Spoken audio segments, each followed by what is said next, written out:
Welcome to The Explainer. So, have you ever noticed how two people can earn almost the exact same salary, work very similar jobs, maybe even graduate from the exact same university, yet 10 years down the line, their financial lives look completely different? I mean, one of them owns investments, has money in the bank, and sleeps peacefully at night. The other? They're drowning in debt, living paycheck to paycheck, and just constantly stressing about the future. It seems totally unfair, right? Most of us just assume the successful person simply earned more money or maybe had some stroke of incredible luck. But honestly, that is rarely the case. The biggest difference in wealth isn't income, it isn't intelligence either. It's actually what people do during these small, hidden windows of financial advantage. And that brings us to probably the most painful question many of us ask ourselves after years of working. Where did all my money go? Because here's the truth, money doesn't just disappear overnight. No way. It disappears through thousands of tiny decisions that seem entirely harmless in the moment. A coffee here, a random subscription there, grabbing a new phone every 2 years, a car payment that quietly follows you around for 6 years, or maybe a slightly more expensive apartment because, well, you feel you deserve it. None of these decisions feels dangerous on its own, but stacked together, they literally steal years of your financial freedom. Okay, let's dive into this. Today, we're going to unpack the exact roadmap to stop this cycle. We'll cover the wealth illusion, seizing financial leverage, setting concrete targets, building an emergency system, making your money work for you, and finally, adopting a true wealth mindset. First up, Section 1, the wealth illusion and the hidden cost of lifestyle inflation. You know, a massive secret to building wealth is recognizing temporary seasons in your life when your expenses are lower than usual. Think your early 20s, right after graduation, or before a mortgage or kids come into the picture. A lot of folks think this is the perfect time to spend freely, but people who actually build wealth, they treat it so differently. Let's imagine two friends to vividly illustrate this invisible trap. Let's say both are earning exactly $4,500 a month. The spender immediately upgrades the whole shebang, a luxury apartment, a newer car, designer clothes, weekend trips. The saver, on the other hand, decides to live intentionally below their means for just 1 year. Nothing extreme, just disciplined. By the end of 12 months, the saver has 12 grand in the bank. That money creates immediate options, an emergency fund, investments, maybe a down payment. The spender also spent 12 months, but instead of buying freedom, they just bought a whole lot of monthly payments. They bought a lifestyle that they are now forced to maintain. Which brings us right to Section 2, seizing financial leverage and recognizing opportunity. Every single person experiences seasons when expenses temporarily drop. Maybe you pay off a student loan, get a promotion, or move to a cheaper city. Most people use that extra cash to just inflate their lifestyle. To put this into perspective, think about this fascinating statistic from the Pew Research Center. In 2020, over 50% of young adults lived with at least one parent. Now, a lot of people saw this as depressing, like a sign that young adults were falling behind. But with the right financial plan, this isn't a failure at all. It's the opposite.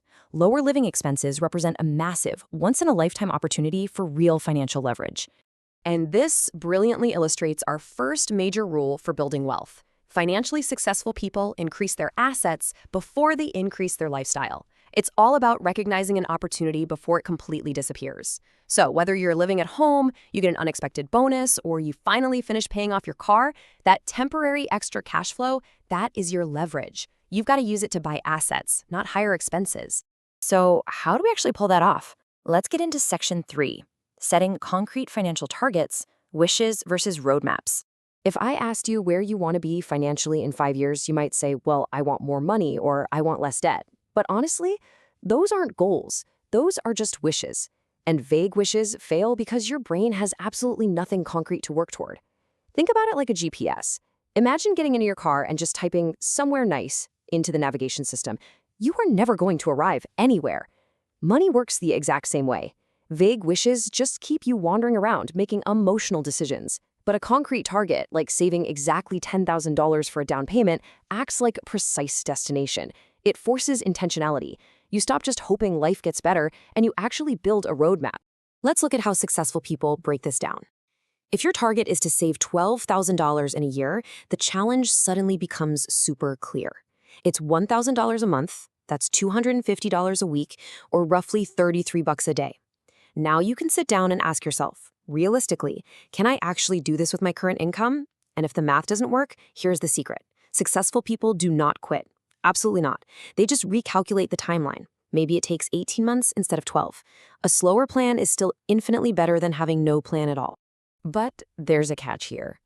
Every strategy absolutely needs an expiration date. Say you move back in with your parents to save money, but you don't set a strict deadline. 1 year quietly becomes 2, then 4, and suddenly comfort has totally replaced your progress. An expiration date creates urgency. It drives action. Without it, a temporary strategy to save money can quietly just turn into permanent complacency. Okay, assuming you have your target, you have to protect it. Section 4. Building your emergency system. Preparation over panic. Think about this. What happens if your car breaks down tomorrow or you lose your job next week? Financial instability rarely comes from one terrible choice. It almost always stems from an unexpected bill you just aren't prepared to pay. Now, what's really interesting about this slide is the profound truth in this quote. Financial emergencies don't create problems. They expose them. One single uncovered emergency triggers a devastating chain reaction. A car repair gets put on a credit card. That balance starts generating high interest. That interest turns into a mountain of debt that follows you around for years. What started as a one-time emergency just became a permanent financial burden. And this is exactly why building an initial emergency fund of at least $1,000 is the single most important financial decision you can make. It is literally designed to catch life's curveballs before they force you into debt. And look, if saving $1,000 sounds completely impossible right now, don't think about doing it all at once. Think about saving just $50 a month. Over time, that small, consistent action turns a complete financial disaster into a mere inconvenience. But an emergency fund does way more than just sit in the bank. It has some incredible hidden benefits. Sure, it reduces your dependence on credit, but it also protects your mental health. You see, financial stress keeps your brain focused purely on survival. But when you have cash available, you stop making fear-based decisions. You think clearer, you negotiate better, and you make choices from a position of absolute strength instead of desperation. It protects your mind just as much as your wallet. Once your foundation is protected, we move to Section 5, making your money work, from earning to compounding. So, if you spend 40 years only working for every dollar you earn, you're going to have a massive problem. There is a strict limit to your time. At some point, your money has to start working harder than you do. Leaving money in a traditional savings account might feel safe, but inflation is quietly making it lose purchasing power year after year. The solution? Compound growth. This is the amazing phenomenon where your investments earn returns, and then those returns start earning returns of their own. It accelerates your wealth without you putting in any extra hours at work. It's basically the ultimate tool where patience literally becomes a financial advantage. And when you do start investing, you've got to be smart about it. Think of diversification exactly like building a sports team. You wouldn't put 11 goalkeepers out on the field, right? You need defense, you need a midfield, and you need strikers. In finance, this just means having a mix of stocks, bonds, and real estate. Because markets are totally unpredictable, diversification ensures that if one asset struggles, the others are there to protect you. So, the crucial point is this concrete 3-step framework. First, start early, because time is the fuel that powers compounding. Second, build that diversified portfolio so you can survive decades of market ups and downs. And third, never ever ignore free money. If your employer offers a retirement match, take it. Millions of people just walk away from this every single year. Starting small and early always beats waiting for the perfect moment, because let's be real, the perfect moment never arrives. Everything we've discussed today really relies on our final section, number 6, the wealth mindset, keeping versus earning. Wealth isn't built through secret formulas. It's built through delayed gratification.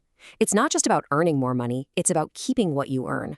Spending naturally expands to match your income unless you deliberately put a stop to it. The standard consumer mindset always asks, can I afford the monthly payment for this? But the wealth mindset, it asks an entirely different question. What is this decision costing my future? $1,000 spent impulsively today isn't just $1,000 lost. It is all the future investment returns, the flexibility, and the opportunities that money could have created years from now. Every single dollar has an opportunity cost. And making this mindset shift forces you to choose between looking wealthy and actually being financially secure. Looking wealthy is the highlight reel. It's the luxury items and the high stress of maintaining an image.